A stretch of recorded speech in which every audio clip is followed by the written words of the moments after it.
어디에서든 동일한 주여 내가 있기를 주님의 이름으로 축복합니다. 세상에서 하나님이 가장 사랑하는 우리 남산 은혜 성도 여러분, 하나님의 사랑을 받고 사는 저와 여러분들은 이미 기적의 주인공들인 줄로 믿습니다.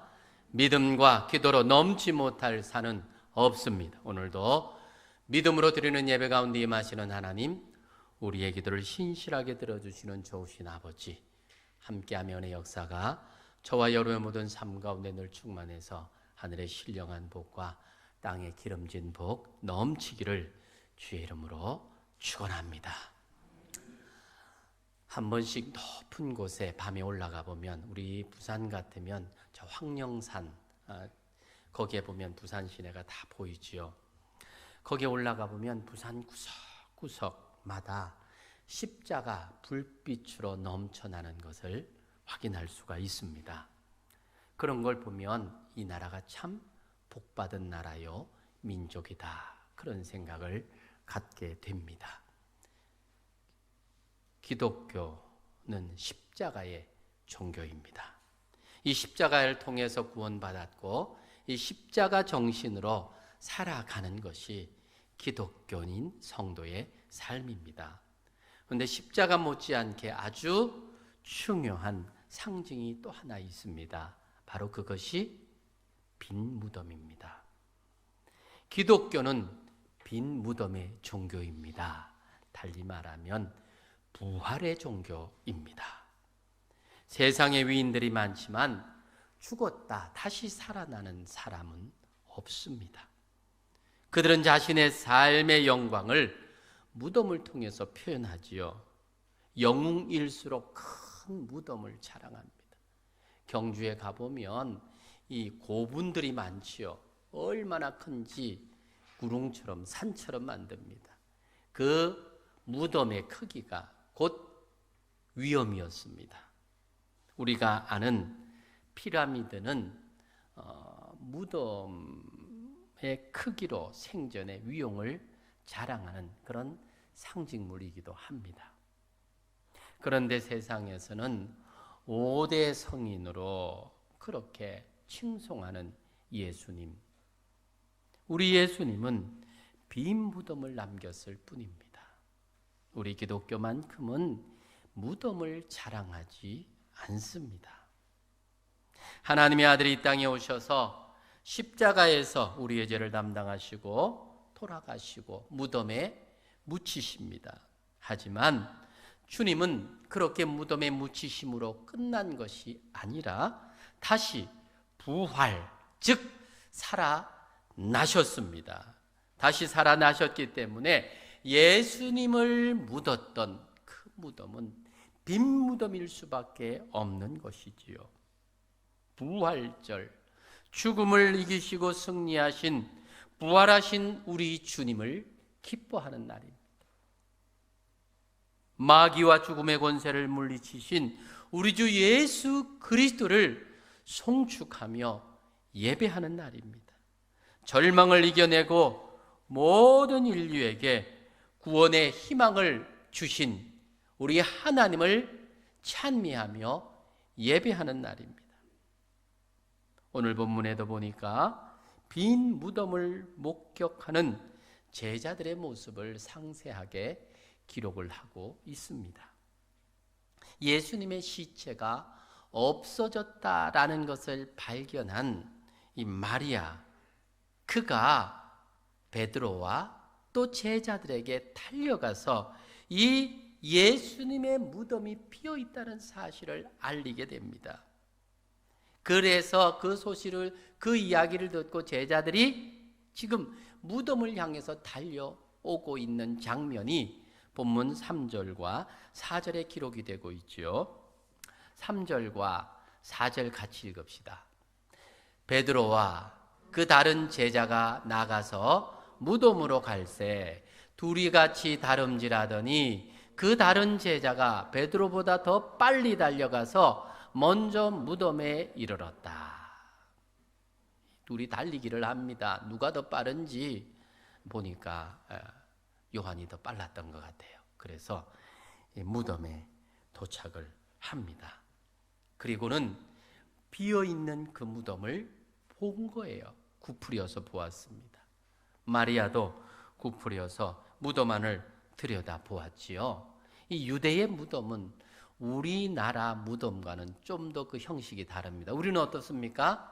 사람을 관에 넣어서 땅에 묻고 흙을 덮어서 분봉을 만듭니다. 그렇게 무덤이 되어 있지만 이 유대의 무덤은 그렇지 않습니다. 땅굴처럼 땅을 파고 들어가서 그 안에 시체를 누일 수 있는 흙으로 제단처럼 침대처럼 만들고 거기에 세마포 옷을 입히고 모든 것을 둘러싸서 거기에 시신을 넣고 내려놓고 그리고는 나와서 그 무덤 문을 큰 돌로 막는 그런 무덤의 형태였습니다.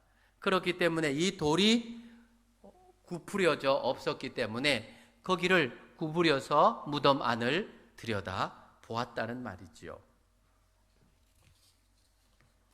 예수님의 시신을 쌓았던 세마포 그대로 놓여 있고 머리를 쌓았던 수건은 쌓던 그 모습으로 그대로 놓여 있는 것을 보게 된 겁니다. 보통은 안 죽었던 사람 같으면 어떻게 해요?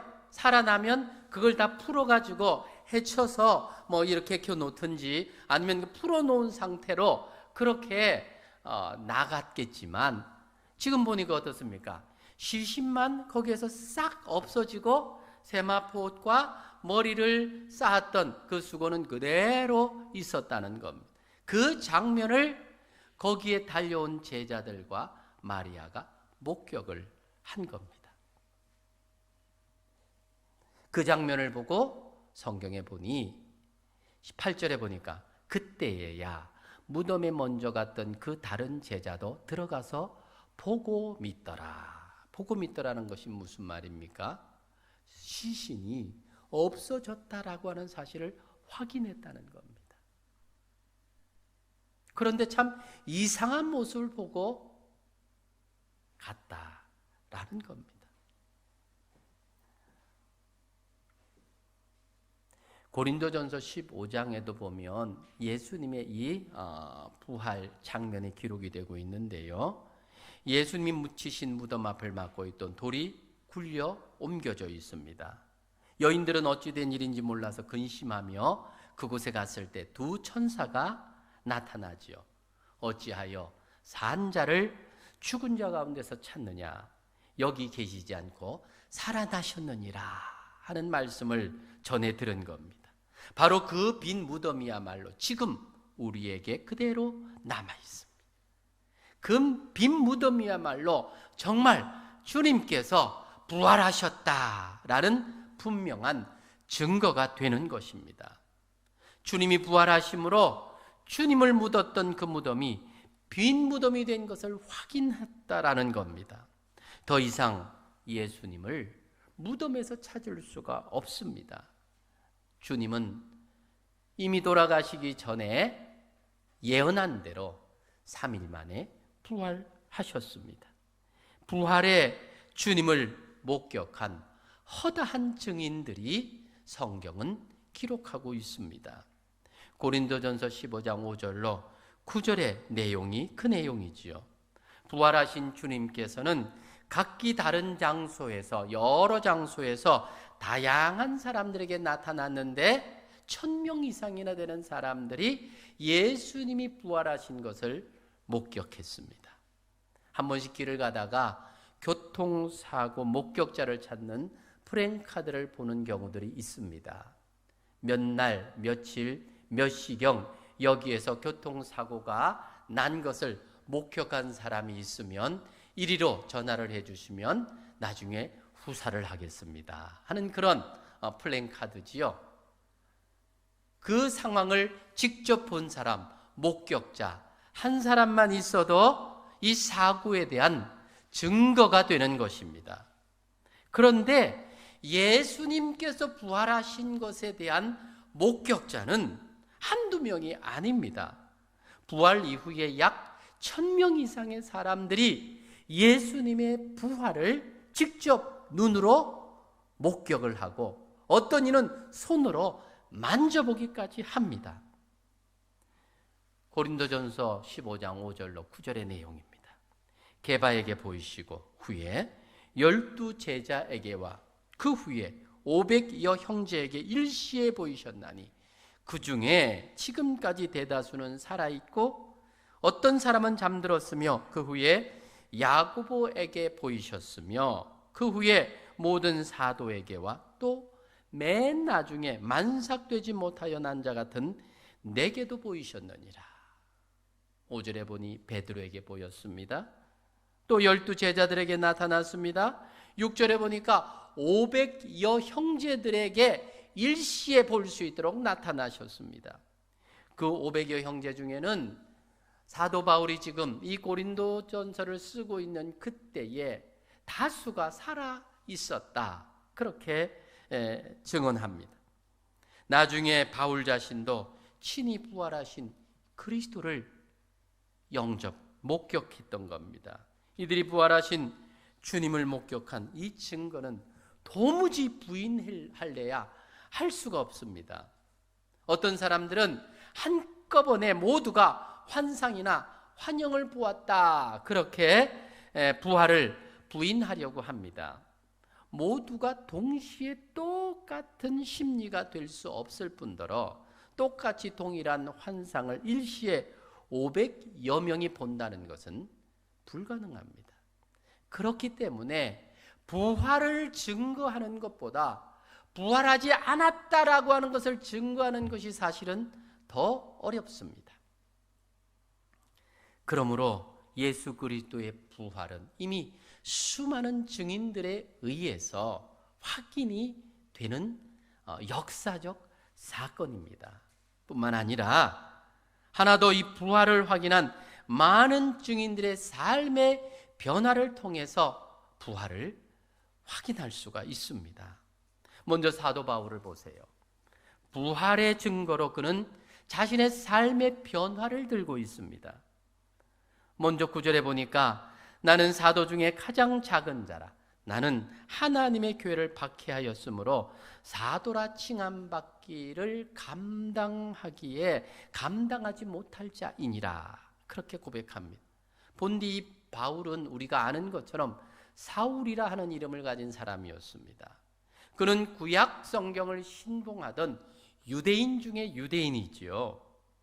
당시에 그는 이 예수 그리스도를 죄인 중에 괴수로, 이단 중에 이단으로 생각을 한 사람이었습니다. 그래서 심지어는 예수 믿는 사람들까지도 다 잡아서 감옥에 가두고 박멸하는 일에 앞장섰던 사람이 바로 이 바울이라 하는 사람입니다. 그토록 열렬히 핍박에 앞장섰던 사람이 어찌하여 목숨이 아까운 줄 모르고 희생적으로 그 예수 그리스도의 부활을 증거하는데 헌신한 사람이 될 수 있었을까? 그 이유가 8절에 보면 맨 나중에 만삭되지 못하여 난 자 같은 내게도 보이셨느니라. 부활을 경험하고 나서 이런 놀라운 변화가 그에게 주어졌다, 그 말입니다. 그가 부활하신 예수님을 본 겁니다. 만난 겁니다. 그러니까 부활이 거짓말인 줄 알았는데, 예수가 하는 말은 다 거짓말인 줄 알았는데, 이단인 줄 알았는데, 그가 눈으로 똑똑히 보고 나니까 더 이상은 부인할 수가 없게 된 거예요. 예수님의 십자가 죽음과 부활을 바울은 보았고 확인했고 증인이 되게 된 겁니다. 복음의 핵심은 그리스도의 죽음과 부활입니다. 부활신앙은 이 바울의 삶을 송두리째 바꾸게 되었지요. 반대하고 핍박하던 그가 이제는 사람들에게 목숨을 걸고 전하는 자로 변화되었습니다. 부활이 거짓이라면 이 변화가 어떻게 가능하겠습니까? 예수님의 12 제자들도 다 그랬습니다. 3년 동안 예수님을 쫓아다녔지만 결국은 다 실패자로 뿔뿔이 자기 삶의 터전으로, 고향으로 다 그렇게 뿔뿔이 흩어져 갔던 사람들입니다. 실패자처럼 예전의 삶으로 돌아갔던 사람들입니다.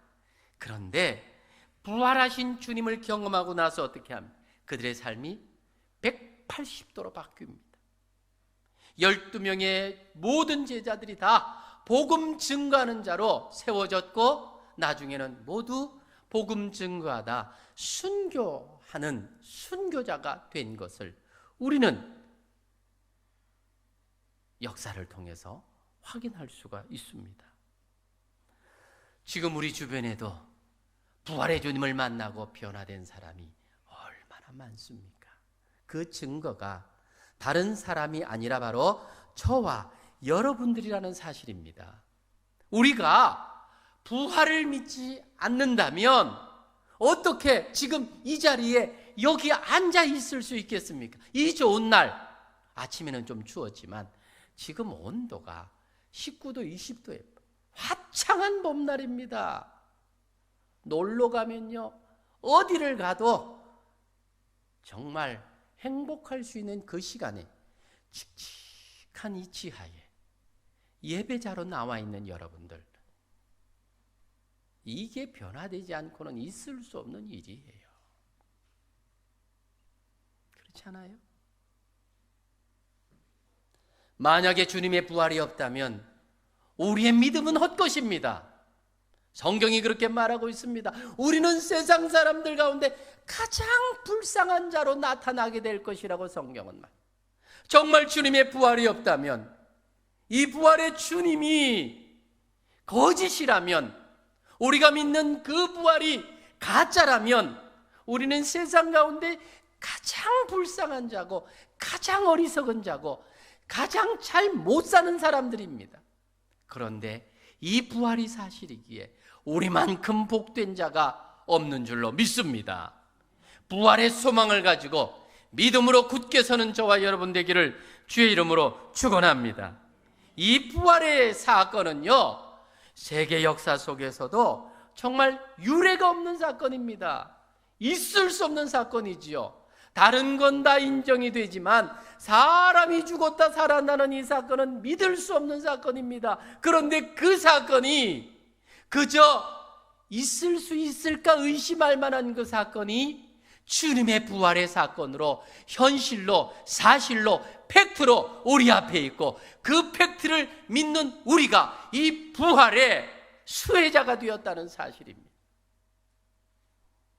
인류 역사상 최고의 역전 드라마가 있다면 바로 예수님의 부활 사건이요, 빈무덤 사건이라 할 수 있습니다. 예수님께서 십자가에 죽으셨습니다. 사흘 동안 무덤에 묻히셨습니다.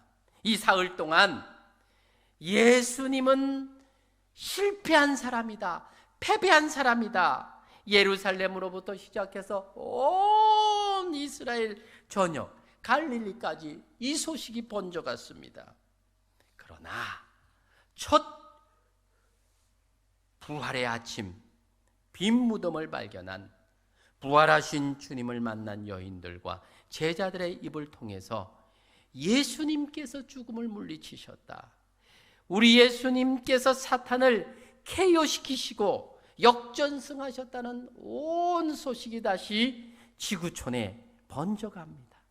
예수가 죽음과 음부의 권세를 KO시키고 역전승하셨다는 소식입니다. 그리스도인들인 우리가 시대와 환경을 뒤집는 능력이 생긴 것입니다. 우리 그리스도인들 부활을 믿고 경험한 사람들의 별명이 있다면 뒤집기의 선수들이라, 그렇게 말할 수가 있습니다. 뒤집기의 선수들인 바로 부활의 승리자들, 저와 여러분인 줄로 믿습니다. 그러니 우리가 당하는 조건들은 악조건이지만 이것을 선한 기회로 만들어갈 수 있습니다. 불행한 경험을 행복의 조건으로 만들어가는 자가 바로 부활신앙자들입니다.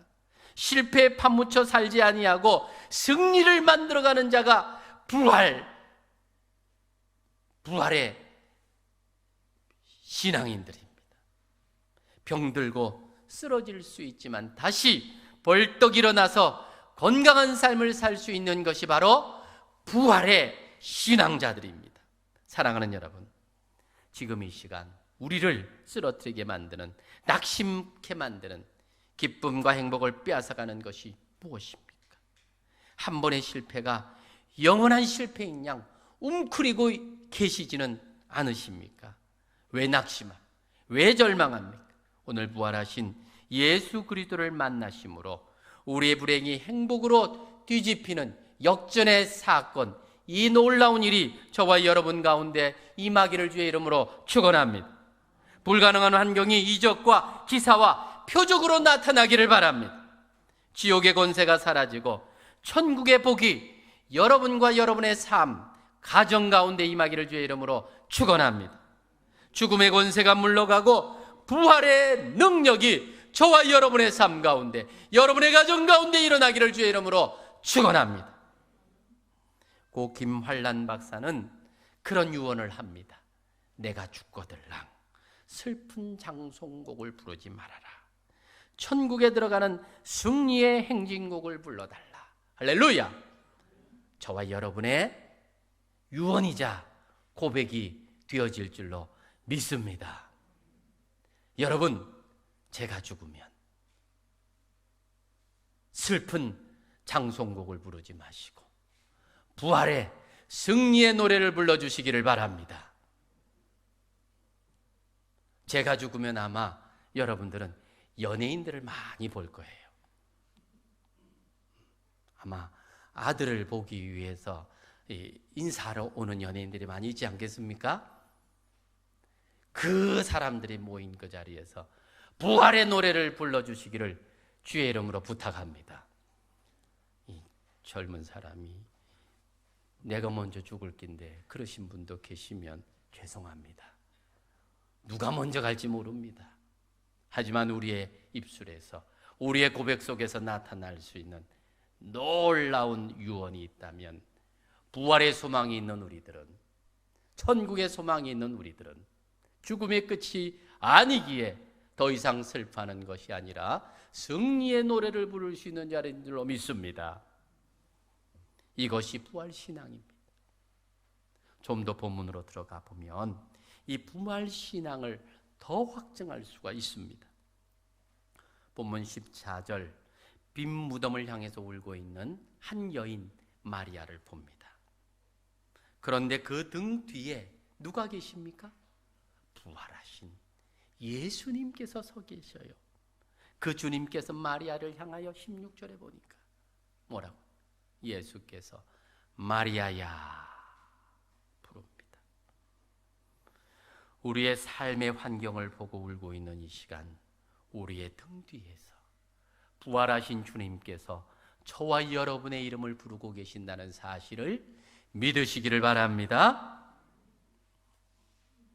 마리아를 부르시는 그 사랑의 음성이 오늘 이 아침 저와 여러분의 이름 한 분 한 분을 불러주시는 따뜻한 그 음성, 우리에게 있는 줄로 믿으시기를 바랍니다. 예수님의 십자가 곁을 지키는 사람들은 참 아이러니하게도 여인들입니다. 빈 무덤을 찾아와서 부활하신 예수님을 처음 만난 사람들도 여인들입니다. 이 여인들은 갈릴리에서 복음을 전할 때에 예수님을 헌신적으로 뒷바라지하던 여인들입니다. 자기의 재산을 전부 팔아서 천국 복음 사역에 헌신하는 사람들입니다. 이 갈릴리에 살던 여인들이 예수님께서 십자가를 지기 위해서 예루살렘으로 올라오시는 이 긴 여행 기간 동안 성경에는 그렇게 따라다니는 것이 기록되고 있지 않지만 계속해서 따라다니며 서포트하고 있는 여인들입니다. 제자들이 두려움에 떨면서 뿔뿔이 흩어져 있는 그 시간에도 예수님의 십자가 곁을 지켜낸 사람들이 바로 이 여인들입니다. 막달라 마리아가 어떤 여인입니까? 귀신 들려 인생이 피폐해졌던 여인입니다. 하지만 예수님 만나서 귀신이 물러가고 삶이 새로워졌고 남은 생애를 주님을 위해서 바쳤던 여인이 막달라 마리아인데, 이 여인이 빈 무덤을 제일 먼저 발견했습니다. 제자들이 달려와서 예수님의 무덤이 비어있는 것을 보고 외칩니다. 그때 베드로와 요한이 또 달려와서 예수님의 무덤을 확인하고 돌아갑니다. 그런데 다 돌아가지만 여전히 그 자리에 떠나지 않고 울고 있는 한 여인이 바로 막달라 마리아였습니다. 여인아, 어찌하여 우느냐? 누구를 찾느냐? 음성이 들립니다. 뒤를 돌아다 보니 이분이 동산지기인 줄 알았습니다. 당신이 우리 주님의 시신을 옮겼습니까? 어디로 옮겼습니까? 가르쳐 주십시오. 제가 향품을 발라드리기 위하여 준비하고 있습니다.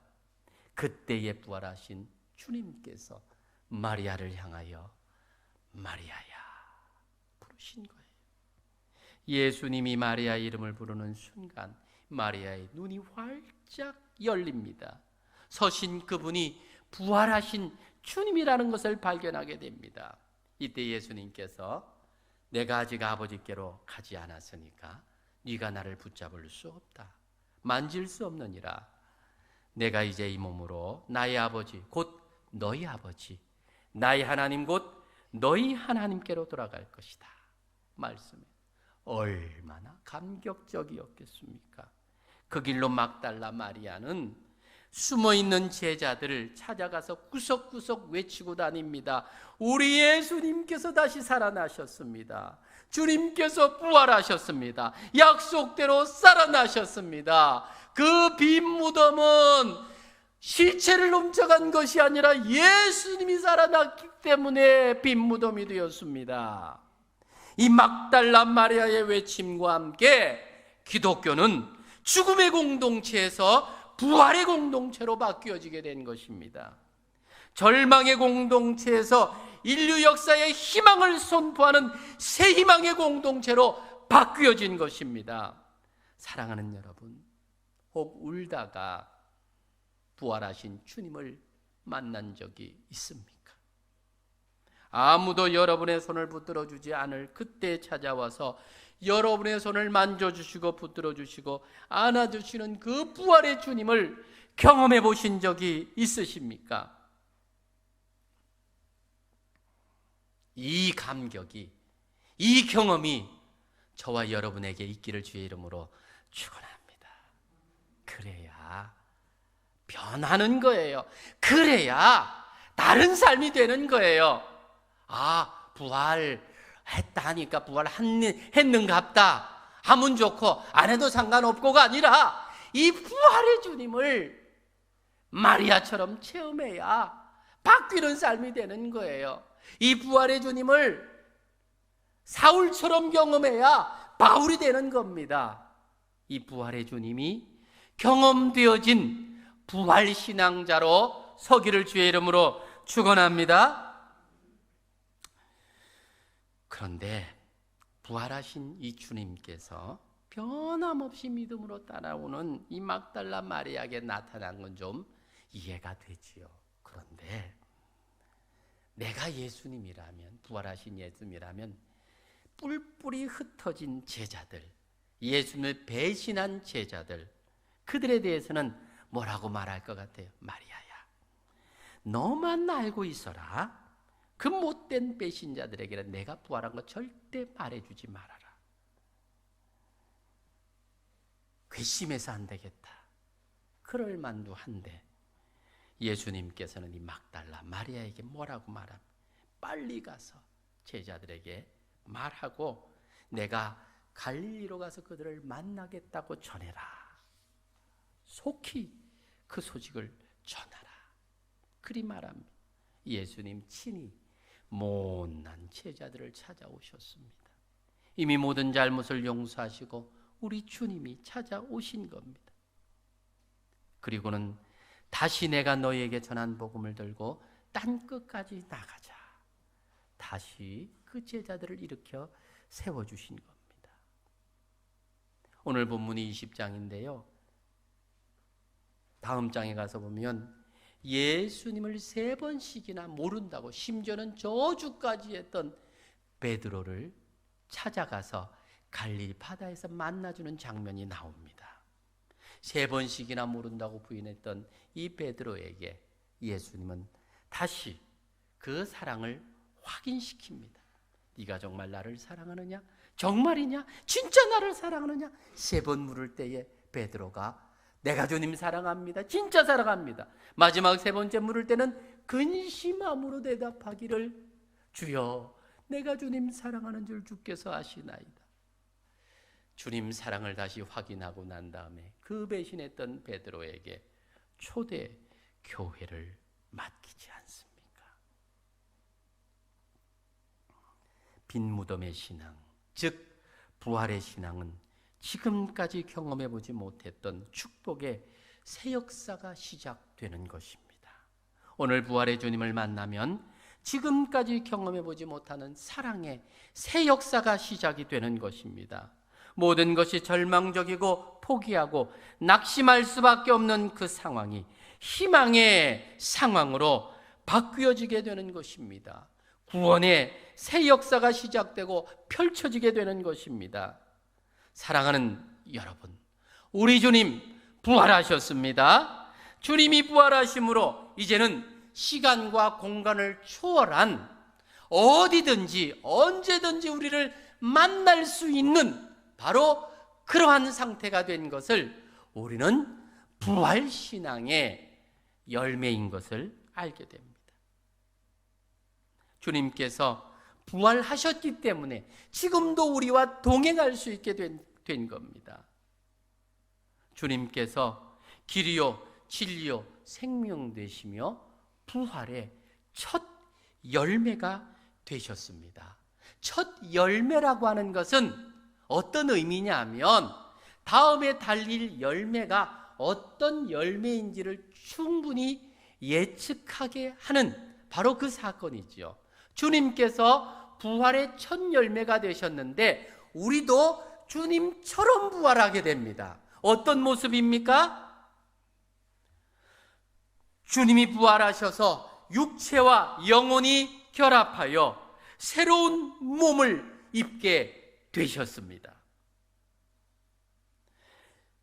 데살로니가전서 4장에 보면 주께서 호령과 천사장의 소리와 하나님의 나팔 소리로 친히 하늘로부터 강림하실 때에 그리스도 안에서 죽은 자들이 먼저 일어나고 그 후에 살아남은 우리들도 완전한 몸이 되어서 공중에서 주님을 영접할 것이라고 말했습니다. 그러니까 죽은 자가 먼저 일어납니다. 무슨 말입니까? 죽음이라고 하는 것은 영혼과 육체가 분리되는 상태를 말하지요. 이것이 첫 번째 죽음입니다. 그런데 주님께서 다시 재림하시면 첫 번째 죽음에 이 우리의 육신이 어떻게 됩니까? 무덤에서 다시 일어납니다. 죽은 자들이 먼저 일어납니다. 어떤 모습으로? 완전한 모습으로 일어나서 하나님 품에 있었던 이 영혼과 같이 결합하여 완전한 몸이 되어지는 것입니다. 죽음은 어떻게 됩니까? 영혼은 하나님께로 갑니다. 육신은 흙이니까 흙으로 가지요. 그런데 다시 부활의 순간에는 어떻게 됩니까? 우리 육신, 흙으로 돌아갔던 그 육신이 마치 무에서 우리 인생을 창조하신 것처럼 하나님은 이 나의 몸을 다시 새 창조의 역사로 나를 만드셔서 그 영혼과 함께 결합하여 영생복락하는 새 생명체로 우리를 만들어서 주신다. 그 말입니다. 그것이 주님처럼 주님께서 부활의 첫 열매가 되셔서 그 모습처럼 우리도 그렇게 나오게 될 줄로 믿으시기를 바랍니다. 부활하여 우리가 만나면 김태섭 장로님을 제가 알아봅니다. 왜? 다른 사람이 아니라 이 모습으로 다시 보게 되기 때문에 그런 거예요. 부활이 무엇입니까? 영적인 부활이 아닙니다. 육신도 같이 부활하여 이 부활의 새로운 생명체로 우리가 영생복락을 누리는 천국에서 거기에는 죽음도 슬픔도 이별도 아픔도 고통도 없는 그곳에서 영생의 삶을 살게 되는 것, 이것이 부활하여 다시 하나님과 결합하여 살아가는 삶이 되어지는 것입니다. 그러니까 지금 우리가 사는 삶은 영혼의 잇대어 사는 삶인 거예요. 아멘.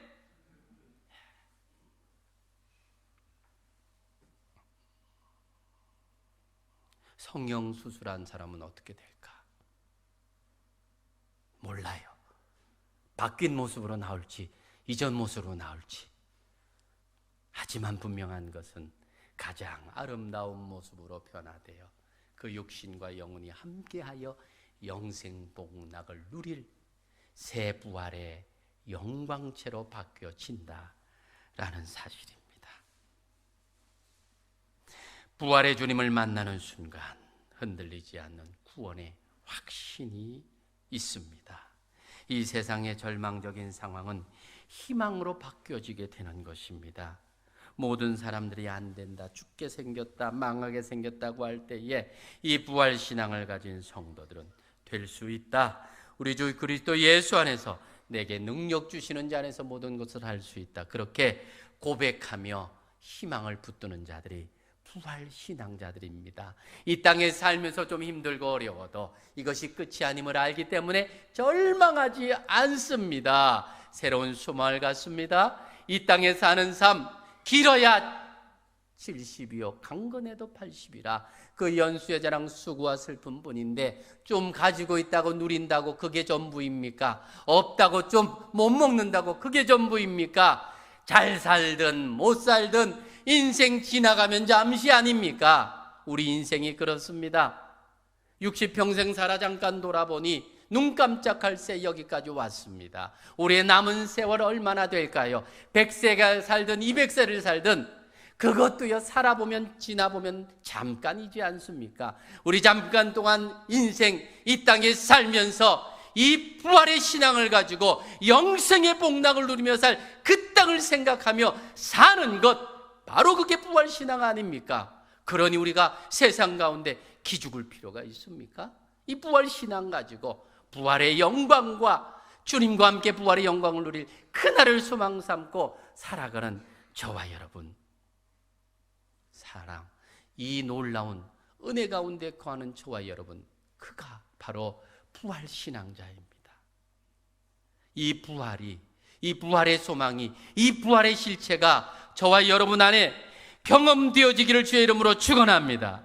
아무리 부활 이야기해도 이 부활이 경험되지 않는다면, 내 부활이 아니라면, 내 부활절이 아니라면 무슨 의미가 있겠습니까? 다른 사람들은 부활하는데 나는 부활에 대한 확신이 없다면 이것보다 더 비참하고 불쌍한 신앙이 어디 있겠습니까? 다시 부활의 신앙을 가지고 굳게 서기를 주의 이름으로 축원합니다. 세상 사람들과 함께 살아가지만 예수 없는, 부활 없는 사람들은 그것으로 그 인생이 끝이 나지만 우린 영원한 삶에 잇대어 사는 삶인 것을 기억하고 그들과는 무언가 달라도 달라야 되지 않겠습니까? 같은 음식을 먹어도 달라야 되지 않겠습니까? 같은 삶을 사는 것 같아도 달라야 되지 않겠습니까? 부활신앙을 가지고 담대히 세상을 이기며 세상 가운데 낯이 빛으로 소금으로 드러나는 저와 여러분 부활신앙자들 되시기를 주의 이름으로 축원합니다.